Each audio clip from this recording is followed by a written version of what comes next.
everybody. Welcome back to the Esoterics Podcast. I'm Jo, and I'm here with my favorite girl, Fioraliz. Hey, everyone. Today we're going to talk about moon energy and how to harness the energy of the moon cycles. Ooh, that sounds exciting, actually. I'm excited to get into that one. Okay, but not before we catch up with each other. Yes. So what's going on with you? What's new? Let's see. This weekend, it was full of readings. I did readings at Psychic Sister on Saturday, and then I did virtual readings here out of my home on Sunday. And that was a really fun day. It was also a full moon, so there was lots of powerful energy. Yeah. Both days, actually, even on Saturday. And what's coming out of all of these readings is right now, you guys, if you're a healer, a light worker, there's lots of social workers, lots of clinical therapists that are sort of being called up, which means they're being asked to up level. They're being asked to incorporate more holistic and spiritual modalities into their practices. And they're being called to do more physical work, like healing work, that sort of thing. Actually, now that I think of it, on Sunday, I had a client who is near you.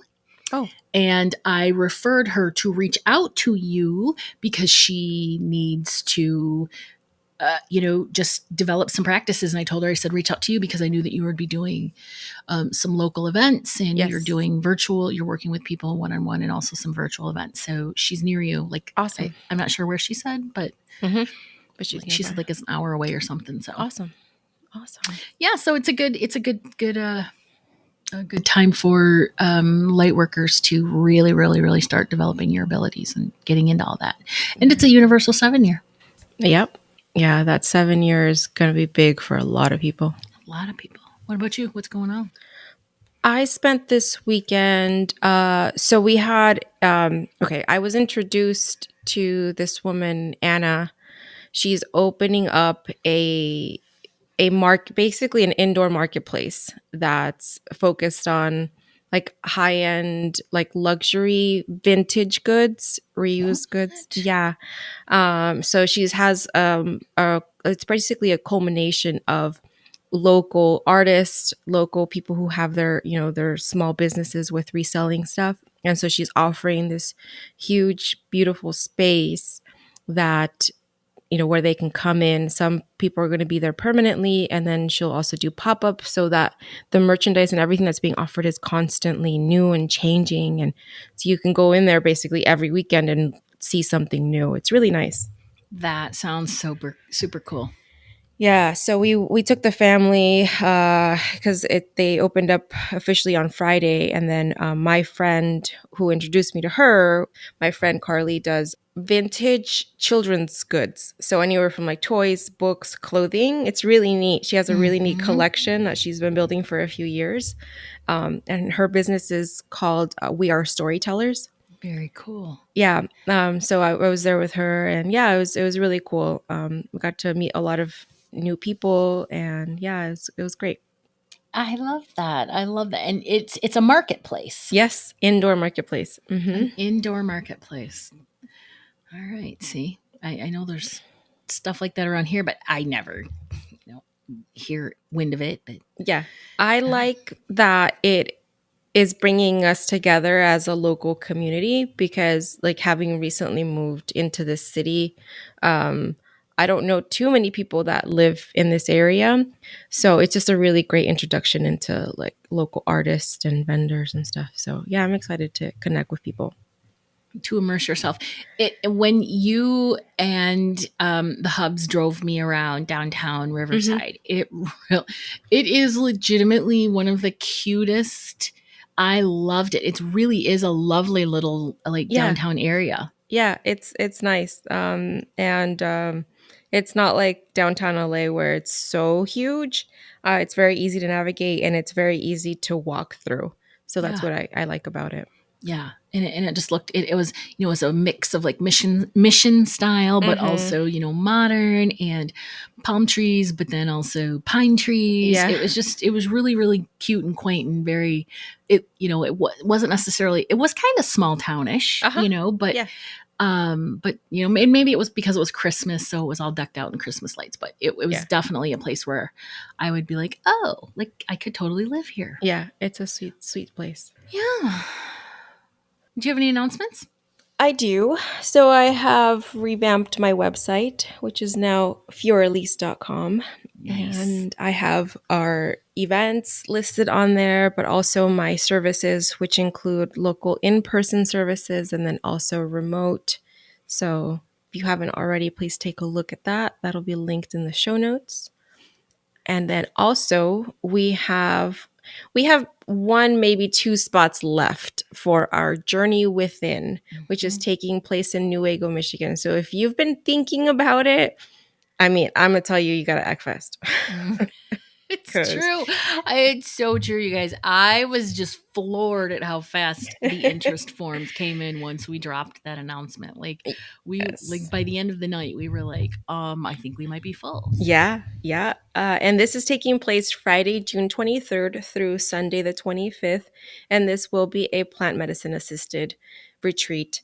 And so we did limit the space purposely so that we could have just a nice small group of people to make it easy to connect and talk to each other. Because I feel like there's like a little bit of an air of disappointment when you get into a group with someone and then there's people that you didn't even get to talk to because there were so many people there. And so we're really trying to foster connections within this group. So yeah, that's really our intent. Our first, not our first group, but our last year's Michigan group, there are a handful of them that still get together and still connect with each other. So yes, it's nice that we can sort of, be these people that bring people together. So hopefully there will be more of that. And allow them to kind of create their own community and continue on in their own way, which is that's like I think between you and I, we really resonate with that because it's like, we're not telling you what to do. We're telling you, dude, go out and do it your own way and have fun. And have fun with it. Yes. Use these tools that we give you to develop your practices, do your healing, do your inner work, all that stuff. I mean, that's really what this is about. And it's really fun. I really like the direction that these retreats have taken. Yes, I just loved how to see the up level in people, and especially in the last year with the intuitive development, to see their up level in their own intuition and their connection, just because they were in this group that was safe to be open and to share, and also be encouraged to to keep going. Yeah. And you really do see it in the people that have continued their practices, that have developed their practices, that have implemented their practices. People that don't really, and they just kind of do it every now and then. And they, don't, I'm not saying that people don't take it seriously, but I'm just saying that, in order to develop intuitively, you have to have a practice of practice. Yeah. And so the people that do that, I'm blown away by, where they are now. Yeah. That's awesome. How about you? You got announcements? Yeah. Today I just want to talk a little bit about my reading tetralogy.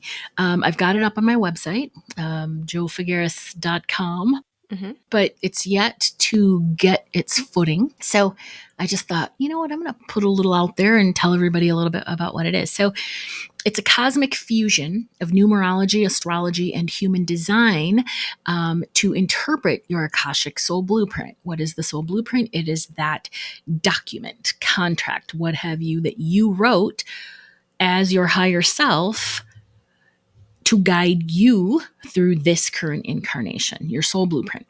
And when you look at numerology, astrology, and human design, you see that numerology means something, the astrology means something, and then the human design means something. So I thought I would go through that real quickly. Okay. So it's a 90-minute reading, and it is recorded, and it comes with a really cool PDF of your soul blueprint. So you have like a physical replica of what your soul blueprint looks like. We look at your core numerology, because numerology is the bones of your soul blueprint. It's the foundation on which your incarnation is built. It's your purpose. It's how you express yourself. It's the spark of the thing that lights you up. We also look at karmic debt that you brought forward from a past life for balancing. And then we look at any recurring karmic lessons that you'll experience in this life as you overcome them. So basically what that means is if you have a lesson in your life to learn balance in relationships, you're going to keep experiencing the same challenges or lessons within people until you actually learn the lesson. So that's what a karmic lesson is. Okay. Just knowing your core numerology helps you really understand who you are, what's not working in your life, and then how to overcome it. So we look at that. Then we look at your astrology. Okay. Now, astrology, as I have come to learn it, is the plan that your higher self has for you. It's the roadmap. So your numerology is like your bones, and then the astrology is like the roadmap. It's the people, the events, the circumstances that are supported and orchestrated by the stars. And what I mean by that is when we have oppositions, like I'm struggling with right now, or we have transits, those are all specific events that bring out these parts of you that are meant to activate events, circumstances, and things within your soul blueprint. It's really cool. In my brain, my nerdy, cosmic soul blueprint brain, it's like a clock, like all of the inner workings of a clock. Yeah. All right. So basically what these astro transits and all these other things do is they get you on your path and they keep you there. Might not feel like they keep you there, but they do keep you there. So we'll look at your top 3, of course, because, everybody's got to know that. But we also look at some really cool aspects that aren't standard in a birth chart reading. Like we look at your nodes to explore your past lives. Okay. We see what you brought forward and what you have in your current life. We look at your career, reputation, and potential in your midheaven. We look at your part of fortune. And I love the part of fortune because it will talk about the qualities that you need to embrace to achieve your most desired goals. The part of fortune is super cool. We also look at your vertex, or what house your vertex is in. And that is to help check out any potential unforeseen life events that can impact your destiny. Okay, we'll look at your Chiron to identify the soul wounds that you need to heal in this life. And then, of course, we explore your Black Moon Lilith to look at your desires, strengths, and passions that really are yearning to be expressed. That's your divine empowerment. Now, I know some interpreters of birth chart say that the Lilith really isn't worth looking at unless there are certain things that are in place. I don't agree. And I'm brand new to astrology. So, who am I to be saying I don't agree? I don't agree. I'll tell you who I am, what I say. I said what I said. No, I just don't agree because the Black Moon Lilith is your divine empowerment. And that's really important when it comes to looking at your soul blueprint, because your divine empowerment is the whole basis of, having the soul blueprint. Yeah. All right. And then we look at your human design. And again, I'm relatively new to human design, but the aspects of it that we're going to look at specifically relate to your soul blueprint. I'm not a human design reader. I cannot give you a human design reading, but I can look at aspects of your human design and tell you and interpret how those relate to the bigger picture. And then we just look at your standard, things like human design is actually the body's inner GPS. It's the guide to how to navigate your soul blueprint the most effective. I say that human design is your intuition in physical form, and it really is the key to your blueprint mastery. And then we look at some just basic things like the strategy. We look at your type, your profile, your authority, your not self theme, that sort of things. Very, very, very helpful things that help you align with your truest expression of self. We look at your personality. We identify the specific way your higher self communicates with you through your body. That's really cool. It's something that I love about human design. We'll look at the specific way to use your energy and then the physical sensation that you're going to experience when you're actually operating in alignment with your strategy or your intuition, Mm-hmm. the body will tell you, the physical body will tell you. And then also we'll talk about the emotions that you'll feel, the negative emotions that you'll feel in your body when you ignore your strategy and your authority. So a key, again, it's the genetic key to mastering your life. Okay, but here's the best part. The best part about exploring the human design is the review of manifestation. And I think I talked about this in a past episode, that it's not something that is generally accepted by the human design community, but it's called, whether you're a specific manifester or a non-specific manifester. Okay. It's something that is pretty much one person thinks, has come up with this concept and has run with it. But when I read it, my legs tingled, and I'm like, that's the truth.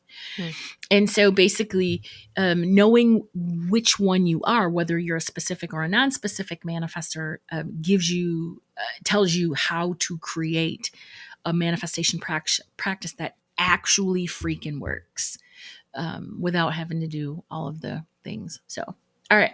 So all of that said, that's everything that we go through. Again, 90 minutes, and then you get a printout. It's recorded, all that good stuff. So to take a look and book your own reading, visit my website. And yeah, let's have fun. Let's get into this. I love this reading. It's so much fun. Yeah, it's a very actionable plan. Exactly. My Capricorn designed this. Yes. It's actionable. It's logical. It makes sense. There's no to it. It's just, this is what you do. This is how you do it. And there you go. Yep. Okay. Hey, I'm excited. We already talked about what we're talking about today. So you ready? Yeah. We're talking about the moon and moon cycles. All right, so let's get into it. Okay. So I'm going to essentially break down the different phases of the moon. And although there's generally 4, I'm breaking down the waxing and the waning. So there's 3 within those. So I'm going to go through all of them. The only thing I am not going to talk about in this is I'm not talking about any moon phases paired with eclipse energies. Okay. In Mesoamerican practices, eclipses are generally something to protect ourselves from, and they're not always deemed the best to work with. However, I'm not going to tell you how to live your life. If you feel called to work with eclipse energy, do as you wish, but do some research and proceed with caution. Definitely use some obsidian to help with protection. That's a strong energy. Yeah, that's the best advice I could give you if you do decide to work with eclipse energies. Just be careful. And then before I break down the moon cycles, whichever ones of these resonate the most with you and you wish to work with them, maybe it's all of them, but if you want to do moon water with any of these, I just wanted to start here. You can make your moon water by taking some water, adding either Epsom salts or Himalayan salts, and this is to detox the auric field. And then incorporate some crystals. The recommended ones to work with moon water would be rose quartz, amethyst, and clear quartz, because those quartz are actually all water safe.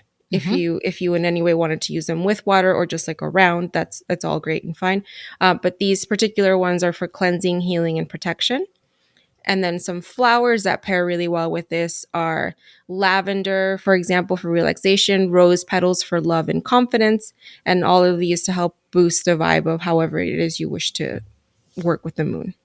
I love that. I that whole idea of lavender and then quartz in the water. Yeah, and I really love the idea somebody shared the other day about, I think it was Tracy. It was Tracy about adding the moon water to your, if you have a humidifier or right, and diffuser. Yes. Or diffuser. Yeah, your diffuser to help fill your room with that essence of the moon water. Yeah, so. That was genius. I don't think she listens, but if she is, genius, Tracy, you're a genius. Yeah. All right, so let's start with the first. So the first cycle is the new moon, which is also known as the dark moon, because this is the first phase of the moon. It's also the easiest to miss, though, because what it looks like to us is there's no moon, or Mm-hmm. that's why it's called the dark moon. Mm-hmm. And this actually happens when the moon is positioned in alignment between the earth and the sun. And so we don't see the illuminated side of the moon. That part is facing the sun, so it appears dark, from our perspective. The new moon reflects the zodiac position of the sun in that season. So, for example, right now, if the sun is in Aquarius, then the new moon will also be in Aquarius. Um, the new moon is representative of youth, births, and new beginnings. The new moon lasts for about 3 days, and it is great for setting intentions. Mm-hmm. So, this is an excellent time to retreat, go inward, reflect upon what you want to create for the coming month, meditate to get clear on your intentions, and then for added power, write a list of what you want to manifest, launch new products, projects, all that. Anything you want to increase in your life, this is the time to do it during the new moon. One of the things that I love about the new moon is using my sun, moon, and rising to actually structure my intentions based on, what's going on in my astrology chart. Yeah, so we've kind of talked about manifesting with your sun, moon, rising. Well, actually, I've talked about specifically your rising. Mm-hmm. So, depending on your rising sign and more so what element it is, if it's air, water, fire, Mm-hmm. earth, and using that one of those to manifest however it is. So if, for example, an easy one is with fire, you're writing your manifestation and then you're burning it up. That's like Yeah. a real common one, but that's more for fire signs. With earth, you can write your manifestation on a leaf, Mm-hmm. and something earthy, and then either release it, bury it, however. With air, similar, you can do something with a feather, and then with water, again, you can take your manifestation on a piece of paper and then maybe place it underneath a glass of water, or a glass of maybe the moon water. Another way, though, to kind of use water is you can actually speak your intention into the glass of water and then drink it. And then drink it. I love that, especially if it was moon water. How much Yeah. salt do you put in the moon water? You don't put a lot, just enough to cleanse it, Yeah, correct? maybe I wouldn't add too much salt if I know I'm going to drink it. Mm-mm. Yeah, I know. I mean, but even just adding like a little bit would still Yeah, bring out the same properties. I would say maybe a teaspoon if you're going to make like, a jar of it or whatever. I would tailor it to the amount of water you're going to make. Yeah, proportionate too. Yes. Yes.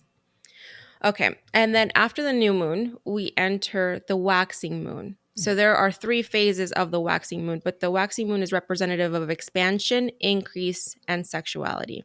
Ooh. And this lasts for about 2 weeks. And although there are some slight nuances between the different phases within this time, the energy of the waxing moon overall is about taking action. So if you set your intentions during the new moon, the waxing moon is about you taking action on those intentions. I love So that. first is waxing crescent. So this occurs right after the new moon, and the moon appears like a sliver of a crescent. How to harness the energy of the waxing crescent moon is, now that we've decided on what we're going to manifest, it's time to work towards those intentions. So this moon cycle offers a boost of hope and positivity as we get going with our goals. Embrace the dreams that you've imagined yourself, and then during this time when you do your meditation, meditate on those desires. After this is the first quarter moon. So this is in the northern hemisphere. It's the right side of the moon is illuminated. So it's bringing growth and illuminating understanding on your personal connection to the initial lessons of the new moon. So this is a really good time to appreciate your drive and directional energy. It means you have a halfway point to understand where you came from and where you still need to go to really utilize your time wisely. That first quarter moon is a perfect time to assess your intentions and decide what part of your plans may need to be revised. And a way to harness the energy of the first quarter moon is take a note of how are you taking the action to implement those new moon's intentions. It's the time really to make decisions. Use the phase's momentum to overcome any resistance that we may be facing along the way. And then this is a time where you can add or change things that need tweaking with those new moon intentions, and know that the universe is allowing us to make edits according to our lifestyles and needs because we have free will. After this, we get into waxing gibbous. And what this is this phase occurs 2 weeks after the new moon. The moon's vibrant light is expanding and almost full. The way to harness this energy is we can refine and clarify our ideas under this lunar phase, assessing the situations and discussing our feelings as to how we're focusing on these intentions. And then are we looking inwards and figuring out, again, like what are we changing about our lives?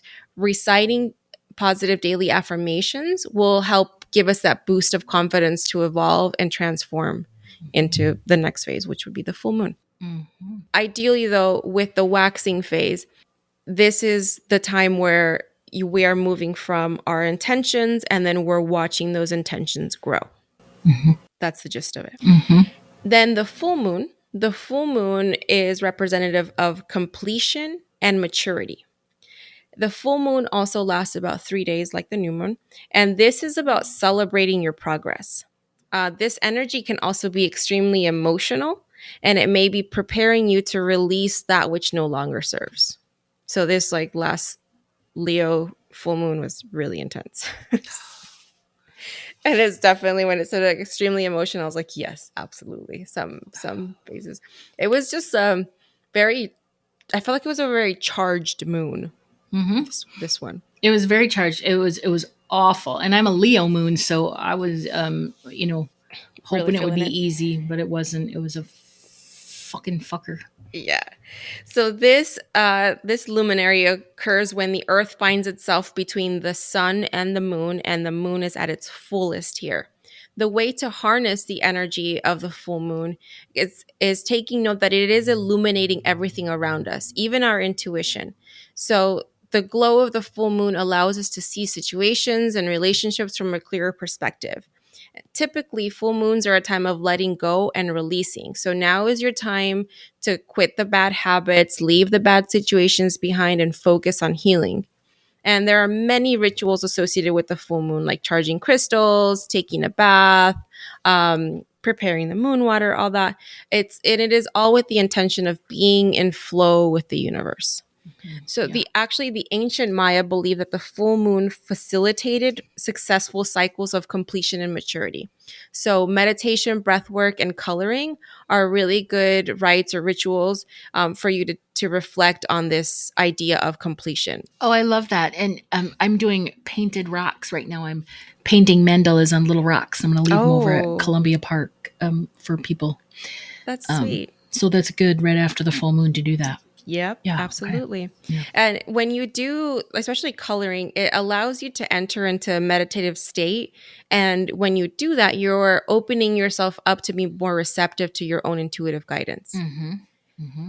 When you do this, however you choose to enter into meditative states, focus on where you have been and what you have already completed, knowing that each cycle is a lesson and you've gained the wisdom of that experience along the way. Okay, I like that too, very much. This is a really great time to practice rituals to gain closure, maybe around a particular situation or relationship. The whole point of it is that it's bringing an end to a cycle. Yeah, the challenge around full moons is that, we think of, I want to release. And often we want to release these things that don't serve us, right? Bad, like you said, bad habits, that sort of thing. But I really like the idea of looking at it as closure and celebrating everything that we've accomplished, because then we're not in the whole, I'm not good enough, or I have this to get rid of. We have the look how far I've come. And I really, really, really like that, especially a particular situation, just in your life, even if that's independence, right? And independence and calling in partnership. Right. Absolutely. Mm-hmm. So after the full moon, we move into the 3 phases of the waning moon. And this is overall representative of dying, decreasing, and aging. The waning moon lasts for about 2 weeks, and this is a great time to continue that idea of releasing from the full moon. So, as with the waxing moon phase, you could do a waning moon ritual anytime during these 2 weeks. I like that. Waning moon rituals can be powerful catalysts for healing and letting go of negative energy that can stagnate and hang around if we aren't mindful. So, this is a really good time for quitting a bad habit, switching positions at work, changing the direction of your career, ending a toxic situation or relationship, changing your routines. This is all a great ideas of things to manifest during this time. So, the first part of the waning cycle is waning gibbous. So what this is, it's right after the full moon and the moon begins to dim its light. So in order to harness this energy, we are over halfway through the moon cycle. So take a look of how have we come in with the intentions we set during the full moon. The waning gibbous is a time to take stock and then revisiting those intentions. Expressing gratitude is very essential in this moment. So try writing a letter to the universe and owning your power. Also, writing a letter to yourself is a really great idea. I've done this in practice. When you're trying to call in more self-love, write a letter to yourself about the things that you love about yourself that are non-physical. Start there. And then as you progress, if you'd like to add physical attributes, that's fine. But this really helps you actually kind of end up seeing it's a little bit of shadow work, because you actually end up seeing the things that you love about yourself are also the things that you love about other people. Mm-hmm. Mm-hmm. So as you do this, remember that as things decrease in one area, this allows for the flow of something else to come in, because when one thing decreases, it allows for increase in other aspects. So, for example, if you're trying to decrease in working with difficult clients so that you may attract more easygoing, more amiable people to work with, this is a great time to do that. But avoid saying like things like, I want to have less difficult clients or whatever. Just say, I release difficult clients. Like, be affirmative with those words. Mm-hmm. And so it is.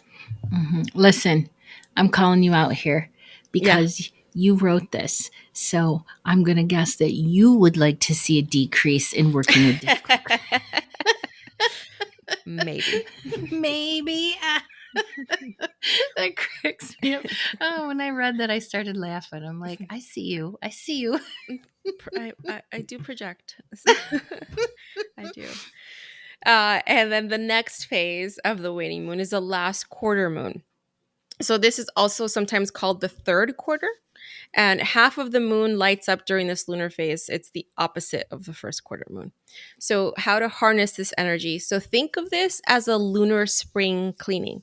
So this is a time to like literally clean out that which no longer serves us. So whether it be burdensome projects, toxic relationship dynamics, or even like sweaters and shit in your closet that you never wear, like this is a time to get rid of it. Okay, so wait, we're in a waning gibbous right now. We're in a waning moon right now. So when does the last quarter moon come? Is there like a time frame for that? Okay, I am going to include a link in the show notes for this website. It's called Moon Giant. Moon Giant. I love Yeah, that. moongiant.com. And it actually will tell you exactly what phase of the moon you're in. That we're currently in. That you're currently in, yes. So essentially, I mean, but you're looking at 2 weeks from now. So the new moon is February 19th. So you have from now until then to harness this energy of the waning moon. Oh, very cool. Very cool. Look, that's a cool site. Oh, I love that. Yeah. And it tells you the next full moon and how many days. Yes. Gives you all sorts of cool things. Moongiant.com. So as we're in this third quarter moon cycle, this is when we're coming to the realization of that which we have released in order to evolve. Okay. And so again, it's a time to clean your house, clean out all that stuff, mental, physical, all that. Give our mind that final cleanse through regular meditation. And if you're looking for justice, this is the time when karma will come full circle. So cord cutting on bad habits can have very effective results if done during this lunar phase. Nice. And then the last of the moon phases is the waning crescent moon. And when I was little, the crescent moon was always my favorite. I loved a little sliver. Mm-hmm. And so that's what it looks like. It's just a little sliver with only a crescent left on the left side.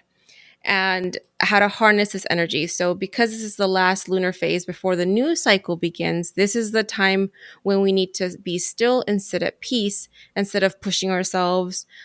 We should rest, focus, and reflect. And it's really important to find peace before starting the new journey that's coming our way in a few days with the new moon.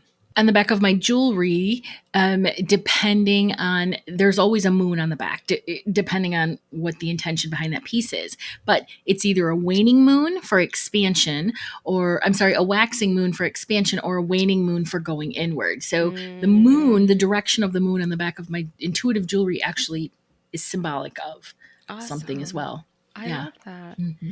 And so now that we've completed the whole lunar cycle, we can take a look back at the highs and the lows of the past few weeks to understand the lessons that that particular moon has brought to our attention. At the end of the moon cycle, take a crystal bath, like I said before, with flowers, with Epsom salts. It's also, if you want to clear out your space, this is a great time to do a white fire limpia. So this is where you take your vessel that you use particularly only for this one purpose of doing these white fires. And a white fire, you take a handful of Epsom salt, some dried herbs, maybe something representative of what you're trying to, it's cleansing herbs. So like I personally really love eucalyptus. So that's what I use. But whatever dry herbs you might have on hand, a splash of alcohol, light a match, drop it in there, and then safely put that in the center of your room, maybe on a trivet or something. And wherever you want to clear out, that's a really great way to energetically cleanse a space. That is freaking cool. How long does it burn? Maybe 5 minutes at most. It's very quick. That's really cool. I'm going to do that. Yeah, I love it. And that's the best time to get to do it. It's a good time to get ready because you're about to start that whole lunar phase all over again, the lunar journey. Yeah.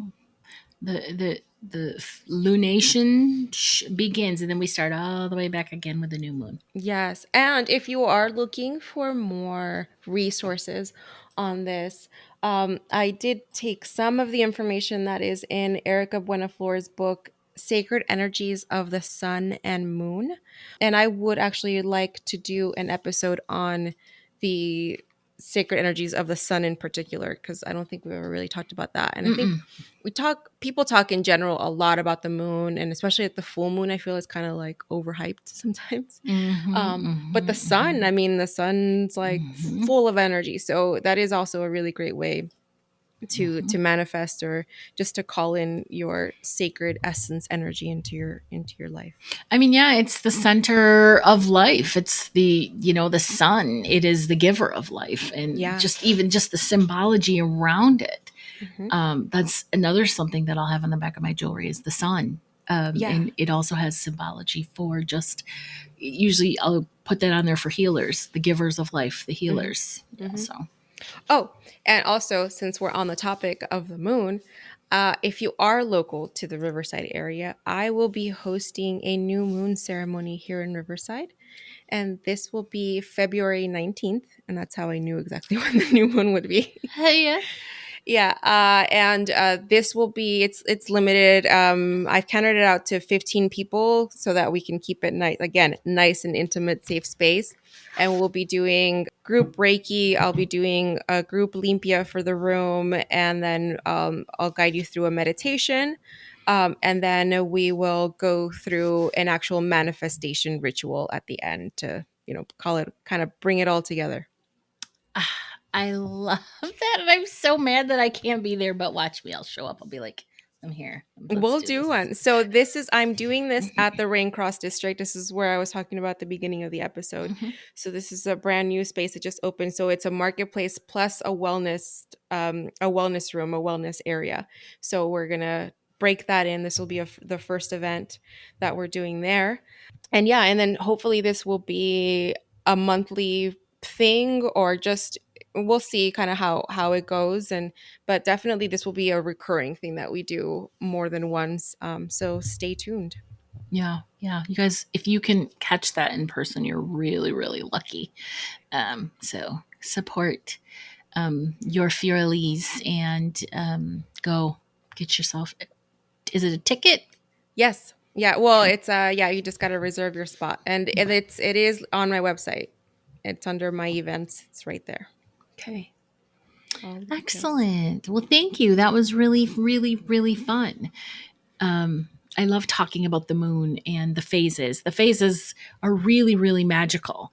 And there's things within those phases that you can do. You hit on, what I like is that you hit on what to do within those specific phases. Yes. And so now you can find like a practice, to help support what you do within those specific phases. So. Yep. Absolutely. Very, very cool. Well, what I can do, if you don't mind, is I can transfer that to some fun slides and then put that on Tools for the Modern Mystic so everybody can access that information. Yeah. Awesome. Yes, absolutely. All right. Excellent. Yeah. Well, friends, that means that it's time to say goodbye.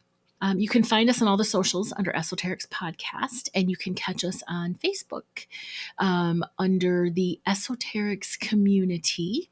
It's a fun, safe place to ask questions on all things spiritual, woo, not woo, science. And recently someone posted a really cool video of a horse with all these orbs. And I don't think I've ever seen that many orbs in a video. It's crazy. That's so cool. So yeah, it's a fun place to hang out. Yes. So you'll also find support and information on developing your own spiritual intuitive abilities, as well as your daily practices, on Joe's website, which is joefigueras.com. We'll always cross-post into the Esoterics community on Facebook as well. Thank you for hanging out with us today. Stay mystical, magical, and don't let anyone tell you what to do. All right. Bye. Bye.